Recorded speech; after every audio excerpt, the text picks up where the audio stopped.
오늘은 요한복음 18장 28절부터 32절까지의 말씀을 함께 나눠보겠습니다. 요한복음 18장 28절부터 32절까지 말씀 제가 봉독해 드리겠습니다. 그들이 예수를 가야바에게서 관정으로 끌고 가니 새벽이라. 그들은 더럽힘을 받지 아니하고 유월절 잔치를 먹고자 하여 관정에 들어가지 아니하더라. 그러므로 빌라도가 밖으로 나가서 그들에게 말하되 너희가 무슨 일로 이 사람을 고발하느냐. 대답하여 이르되 이 사람이 행악자가 아니었더라면 우리가 당신에게 넘기지 아니하였겠나이다. 빌라도가 이르되 너희가 그를 데려다가 너희 법대로 재판하라. 유대인들이 이르되 우리에게는 사람을 죽이는 권한이 없나이다 하니 이는 예수께서 자기가 어떠한 죽음으로 죽을 것을 가리켜 하신 말씀을 응하게 하려 함이라라. 아멘. 오늘 본문은 예수님께서 빌라도 앞에 끌려가 신문 받으셨던 것을 전하고 있습니다. 겉으로 볼 때 빌라도에게 신문을 받으신 것처럼 보이지만 실제로 이 재판의 판결이 십자가형으로 나도록 배후에서 움직인 세력은 유대인 지도층이었습니다. 유대인 지도층은 로마 권력을 빌려 예수님을 제거하려는 생각과 계획을 오래전부터 품고 있었습니다. 가이사 황제에게 세금을 바치는 것이 옳은지 아닌지를 물었던 것이 대표적입니다. 물론 백성들이 예수님을 따르는 것을 두려워하여 남의 손을 빌려 예수님을 제거하려는 의도가 없었던 것은 아니지만 더 깊은 차원에서는 가야바가 실토한 대로 로마라는 세상 권력에 대한 두려움이 크게 작용했습니다. 유대인 지도층은 세상과의 구별의식이 흐려진 채 세상과 닮아가는 세속화에 깊이 빠져 있었던 것이죠. 평소에 사사건건 충돌하던 바리새인과 사두개인들이 예수님을 제거하는 일에는 뜻을 같이 했고 바리새파는 헤롯 당파와도 협력했고 더욱이 이들이 다 함께 로마 총독 빌라도의 힘을 빌리고자 했습니다. 서로 원수처럼 지내던 헤롯과 빌라도가 협력한 것이나 평소 각자 표방하던 대의와 원칙에 있어서 도저히 하나가 될 수 없는 이방인과 이스라엘이 뜻을 같이 한 일은 도저히 있을 수 없는 일이고 참으로 이해하기 어려운 일입니다. 그럼에도 이런 일이 일어날 수 있었던 이유는 이처럼 다양한 세력이 비록 겉모양은 다르나 결국 다 같이 하나님과 그리스도를 대적하는 세력들이었기 때문입니다. 겉으로는 하나님의 택한 백성이었지만 본질에 있어서는 하나님과 그리스도를 미워하고 대적하는 세상에 속한 자들이었던 것입니다. 이렇게 예수님을 가야바에게서 빌라도에게로 끌고 온 자들은 더럽힘을 받지 않고 유월절을 먹기 위해 총독 관정으로 들어가려 하지 않았습니다. 따라서 부득이 총독 빌라도가 저들에게 나와서 너희가 무슨 일로 이 사람을 고발하느냐고 고소 내용에 관해 물었습니다.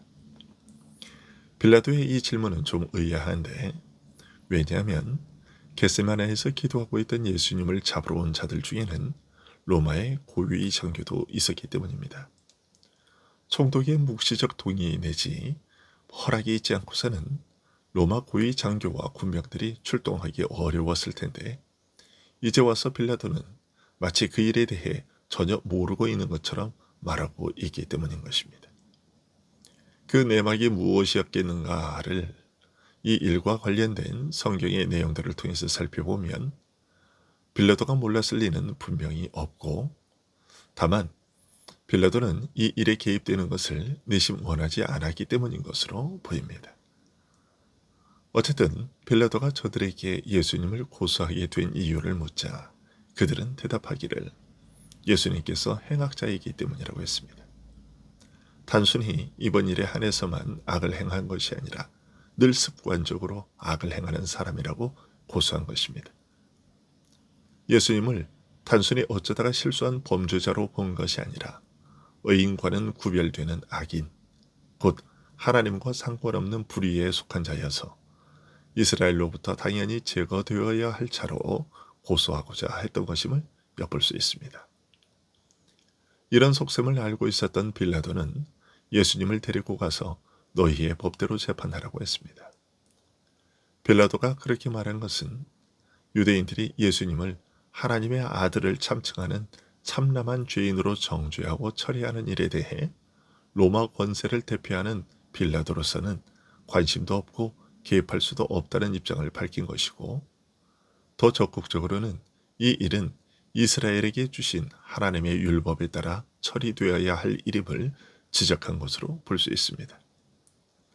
사도 바울은 고린도 교회에게 가르치기를 신령한 자는 모든 것을 판단하나 자기는 아무에게도 판단을 받지 아니하느니라고 말했습니다.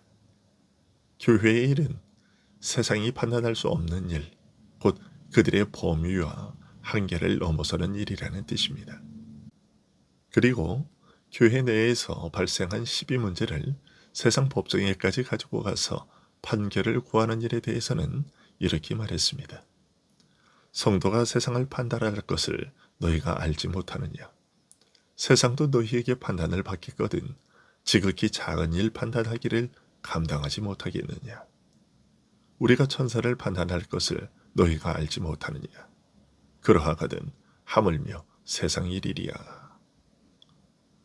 너희 법대로 재판하라는 빌라도의 말은 너희가 이 일을 너희 법대로 처리하지 못하고 어찌하여 세상을 너희의 거룩한 일에 끌어들이려 하느냐는 빈정거림에 가까운 것이었습니다. 그럼에도 유대인들은 우리에게는 사람을 죽이는 권한이 없나이다 라고 말했습니다.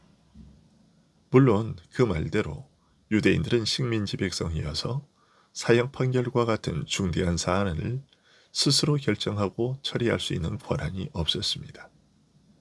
하지만 그들의 이런 대답은 예수님을 제거하는 일에 로마 권력을 끌어들이려는 구실에 불과했습니다.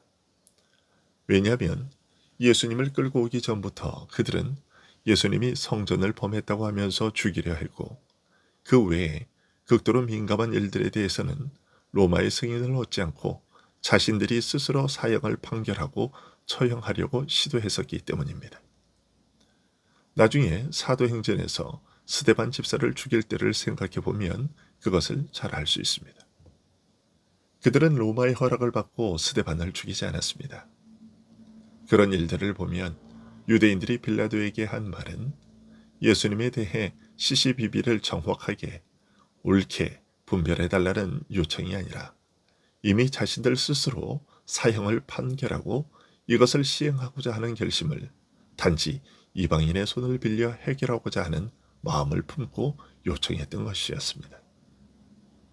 그러나 이 일은 이미 하나님께서 모세 때로부터 알려주신 일의 성취가 되었습니다.